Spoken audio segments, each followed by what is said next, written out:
Hello friends, मैं मृत्युंजय आपको यहाँ पे एक सीरीज पढ़ा रहा था। वो था एसएससी मैथमेटिक्स से रिलेटेड टॉप 100 कंसेप्ट्स, जिस पे कि लगातार आपके एसएससी के एग्ज़ाम्स में क्वेश्चंस आ रहे हैं और वो कंसेप्ट डायरेक्ट टू डायरेक्ट आप तक हम पहुँचा रहे थे।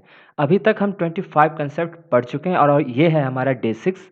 इसमें हम 5 कंसेप्ट्स और पढ़ने वाले हैं। पहले मैं आपको ब्रीफ कर दूँ।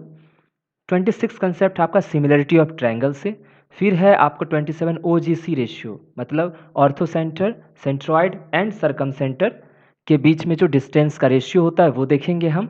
ठीक है। उसके बाद 28 है perpendicular from a point in equilateral triangle. Equilateral के अंदर एक पॉइंट होगा, उससे परपेंडिकुलर डिस्टेंस क्या हम प्रॉपर्टी पढ़ने वाले हैं। और 29th है हमारा लेंथ ऑफ एंगल बाइसेक्टर, जब एंगल 120 डिग्री और एंगल जब 60 डिग्री होगा।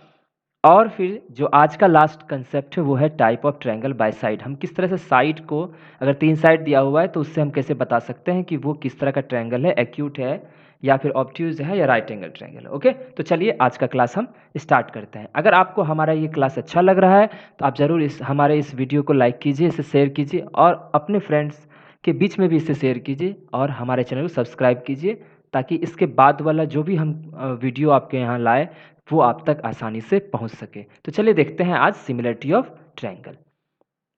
देखिए, ये हमारा है दो ट्रायंगल। आप जानते हैं सिमिलर ट्रायंगल उसको कहते हैं जिसके करस्पॉन्डिंग साइड्स प्रोपोर्शनल होते हैं, मतलब करस्पॉन्डिंग साइड्स का रेशियो जो होता है वो आपस में क्या होता है, इक्वल होता है। ठीक है। और इसके बहुत सारे सिमिलरिटी के कंडीशन होते हैं, बट हमको वो नहीं देखना, क्योंकि एग्जाम में डायरेक्ट बताता है कि आपको दो ट्रायंगल अगर सिमिलर है तो उससे रिलेटेड कुछ चीज़ें आपसे पूछता है। तो हम देखिए आपको बताते हैं। पहले हम दोनों ट्रायंगल का नाम डाल देते हैं। ये रहा आपका ABC, ओके, और ये रहा आपका DE और F। ये दो ट्रायंगल क्या हो गया, प्रोपोर्शनल हो गया, मतलब सिमिलर हो गया। देखिए इसका नाम देते हैं 1 पहला ट्रायंगल और ये हो गया हमारा दूसरा। ध्यान रहेगा। ठीक है। अब मैं कह रहा हूँ अगर ये बात कि ट्रायंगल ABC सिमिलर है ट्रायंगल DEF के, किसके, DEF। इसका अर्थ क्या हुआ, इसका अर्थ हुआ कि AB बाई DE, देखिएगा यहाँ ध्यान से। इसके बाद अगर हमको पता है कि सिमिलर है तो AB बाई DE बराबर BC बाई EF बराबर BC बाय, अगर यहाँ से BC लिए हैं तो यहाँ से लास्ट का EF लेंगे और एक बच गया AC और DF, तो AC बाय DF। इतना समझ में आया। मतलब S1 बाय S2, ये S1 क्या है, करस्पॉन्डिंग साइड से, क्या है, कॉरेस्पॉन्डिंग साइड्स। समझ में आ गया। ठीक है। अब रही बात, ये तो हम समझ गए, लेकिन एक और चीज़ है। क्या है, पहले मैं बता दूं कि आपका क्या होता है कि जो एरिया का रेशियो होता है, मान लीजिए इसका एरिया हो जाएगा del1 बाई और इसका एरिया हो गया del2, दोनों ट्रायंगल का, उनका जो एरिया का रेशियो, ये क्या बोल रहे हैं, एरिया। एरिया का जो रेशियो होता है वो होता है साइड्स के रेशियो के स्क्वायर के बराबर, मतलब इन सब के स्क्वायर के बराबर करेंगे तब हमें दोनों का एरिया का रेशियो आएगा। या फिर इसको हम क्या लिख सकते हैं, आप बताओ, कि S1 बाय S2 बराबर √del1 बाय del2। इतना समझ में आया। ठीक है।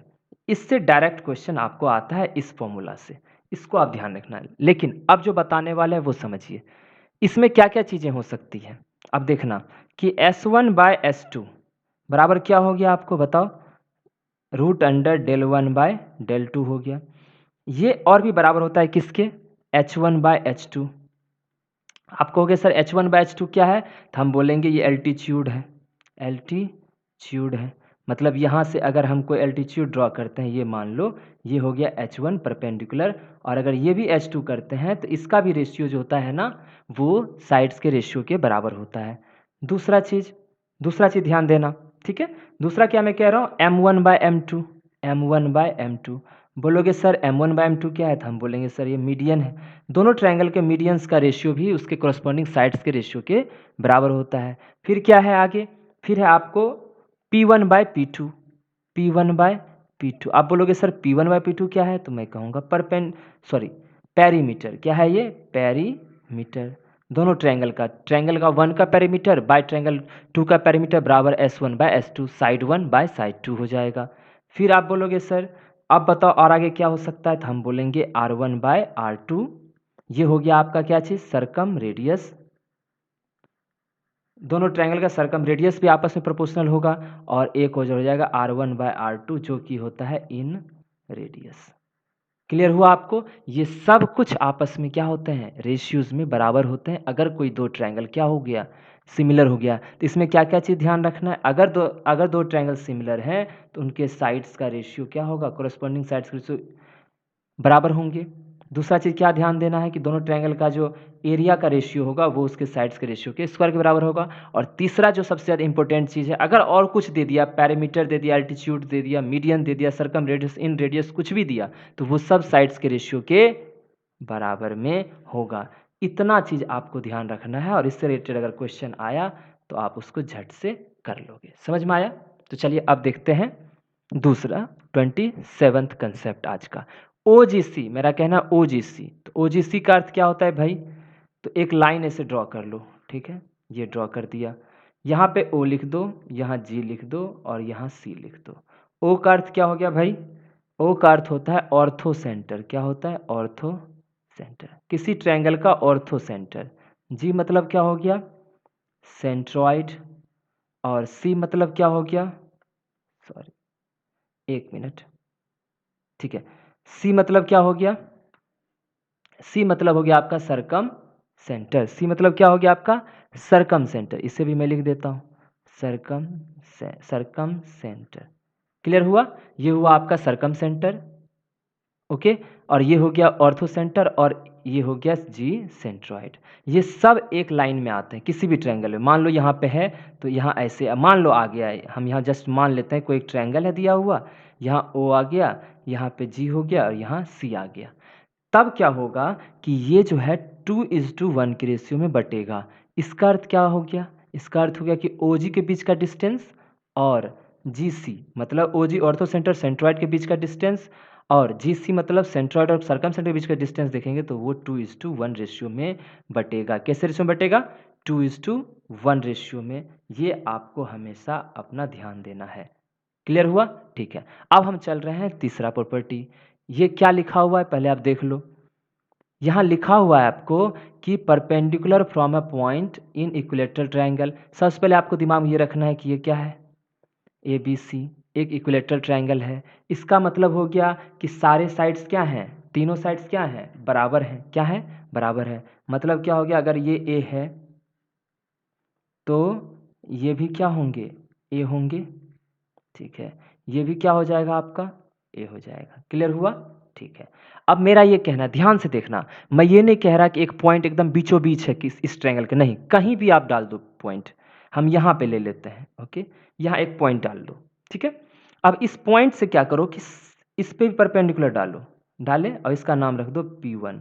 क्लियर? अब इससे इस पे परपेंडिकुलर डाल सकता है, इस पे भी डाल दो, ये रहेगा आपका P2। क्लियर हुआ? और इससे इस पे भी डाल दो, ये हो जाएगा आपका P3।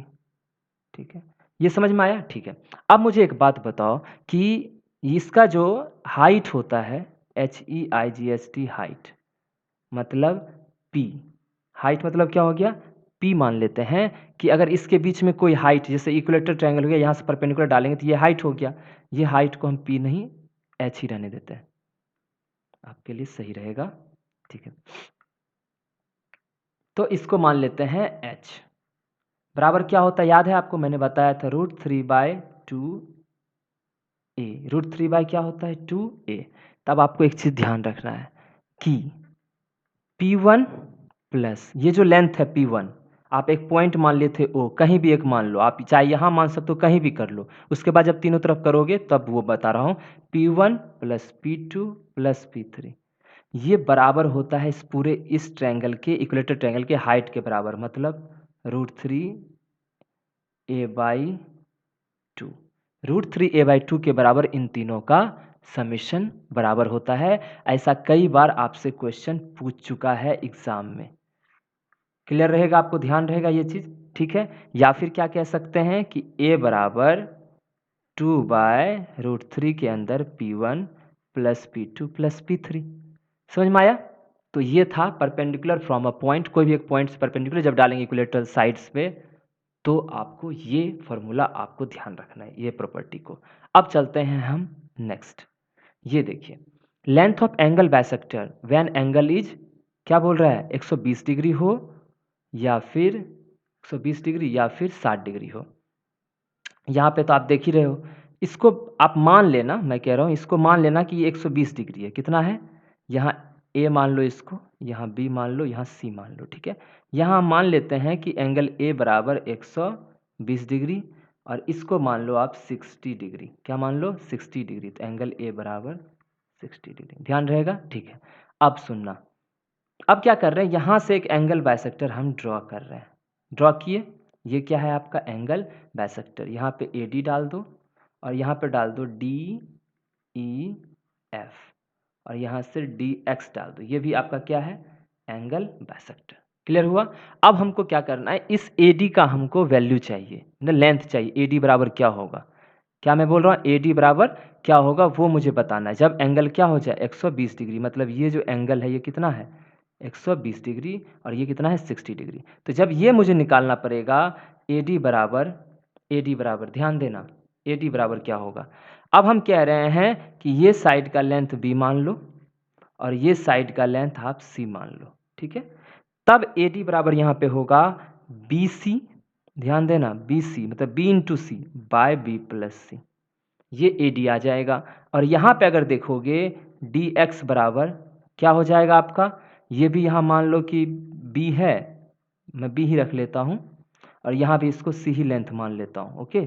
तो यहाँ पे हो जाएगा आपका B C into √3 by B plus C. अगर 60 डिग्री है तो √3 इंक्लूड होगा, अगर नहीं है तो आपको सिर्फ बी सी आएगा। समझ में आया आपको, ठीक है। इसको किस तरह से ला सकते हैं, वो बहुत सारे तरीके हैं इस फॉर्मूला को लाने के, लेकिन ये इसलिए मैं अलग से आपको कंसेप्ट बता रहा हूँ क्योंकि ऐसे डायरेक्ट क्वेश्चन आते हैं और आपको ये चीज़ बिल्कुल दिमाग में रहना चाहिए, याद रहना चाहिए। अब चलते हैं हम आज के लास्ट कंसेप्ट की तरफ, वो है types of triangle by side, ठीक है। अब समझना, मैं जो कहूँगा उसको ध्यान से सुनना, ठीक है। एक मान लो ये ट्रायंगल दिया हुआ है ए बी सी, ठीक है, ओके। हम मान लेते हैं कि ये वाला जो साइड है बी सी, ये बड़ा वाला साइड है, क्या है, बड़ी वाली लेंथ है। हम इसको बड़ी लिख देते हैं, ध्यान रखना बड़ा तो एक ही होगा, सबसे बड़ा, ठीक है। ये हो जाएगा आपका छोटा 1 और ये हो जाएगा छोटा 2।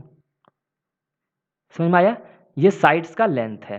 क्लियर हुआ, मतलब मैं कह रहा हूं कि बी सी बड़ा है किससे किससे, ए बी से भी, ओके, और बी सी बड़ा है ए सी से भी, तब जाके मैं बात कर रहा हूँ, ठीक है। मतलब बी सी सबसे ज़्यादा बड़ा है और तो छोटा 1 हो गया, छोटा 2, उस दोनों में जो भी हो सकता है, कोई भी छोटा बड़ा हो सकता है, बट हमको सबसे बड़ा हमको पता है कि बी सी है।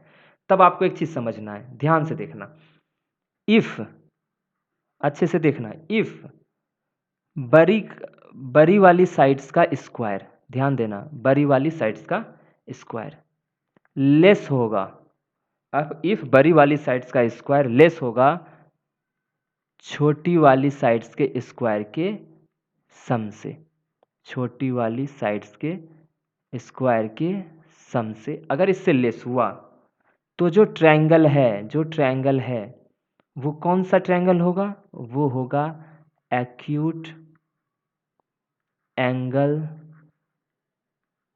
ट्रायंगल। समझ में आया, एक्यूट का अर्थ क्या होता है, न्यून कोण वाले, न्यून कोण का अर्थ क्या होता है, जो थीटा होगा वो 90 डिग्री से सारे लेस होंगे। इतना समझ में आ गया। तो अगर बड़े का स्क्वायर करते हैं और छोटे का स्क्वायर सबका करते हैं, छोटे का दोनों का स्क्वायर का सम अगर वो ज़्यादा हो जाता है बड़े वाले से, तो इसका अर्थ हो गया वो कौन सा ट्रायंगल है, एक्यूट एंगल ट्रायंगल। क्लियर हुआ। अब देखिए नेक्स्ट, पहला तो ये हो गया, आपको ध्यान जो रखना है। दूसरा देखो, अगर बड़ी वाली साइड्स का स्क्वायर, ठीक है, ये बराबर आ जाए छोटी वाली दोनों साइड्स के स्क्वायर के सम के, ये भी बराबर प्लस छोटी 2 के स्क्वायर के सम के बराबर आ जाए, तो ये ट्रायंगल कैसा हो जाता है, आपको याद है, राइट एंगल ट्रायंगल। कैसा हो जाता है ये हो जाता है आपका राइट एंगल ट्रायंगल। क्या हो जाता है, राइट एंगल ट्रायंगल, मतलब समकोण त्रिभुज।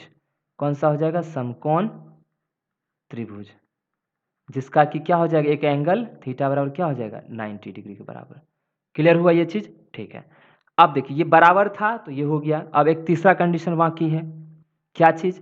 अगर बड़ी वाली साइड्स का स्क्वायर, अगर बड़ी वाली साइड्स का स्क्वायर की मैं बात कर रहा हूँ, अगर बड़ी वाली साइड्स का स्क्वायर अगर वो ग्रेटर हो जाता है छोटी वाली साइड्स के स्क्वायर के सम के प्लस छोटी वाली दोनों साइड्स के स्क्वायर के सम के, समझ में आया? अगर बड़ा वाला साइड्स का स्क्वायर सम दोनों छोटे वाले स्क्वायर के सम से बड़ा हो जाता है तो ट्रायंगल कैसा हो जाएगा, आप समझ रहे हो? ऑब्ट्यूज एंगल ट्रायंगल, मतलब अधिक कोण त्रिभुज। ये चीज़ ध्यान रहेगा। तो यही चीज़ हमें ध्यान रखना है ऑलवेज, मतलब कोई एक एंगल जो है वो 90 डिग्री से, सॉरी यहाँ नहीं, कोई एक एंगल जो है वो है 90 डिग्री से बड़ा होगा। समझ में आया आपको? ठीक है। तो यही चीज़ हमको तीन चीज़ ध्यान रखना है। मैं एक बार जस्ट यहाँ पे थोड़ा रिवाइज करा देता हूँ। अगर बड़ा वाला साइड का स्क्वायर लेस आया दोनों वाले साइड के स्क्वायर से तो एक्यूट एंगल ट्रायंगल, अगर बराबर आया तो राइट एंगल ट्रायंगल, और अगर बड़ा आया तो कैसा होगा, बड़ा वाला कोण, कम आया तो छोटा वाला कोण, और बराबर आ गया तो राइट एंगल ट्रायंगल। तो आज के लिए हमारा इतना ही था। हम मिलते हैं आपसे नेक्स्ट वीडियो में।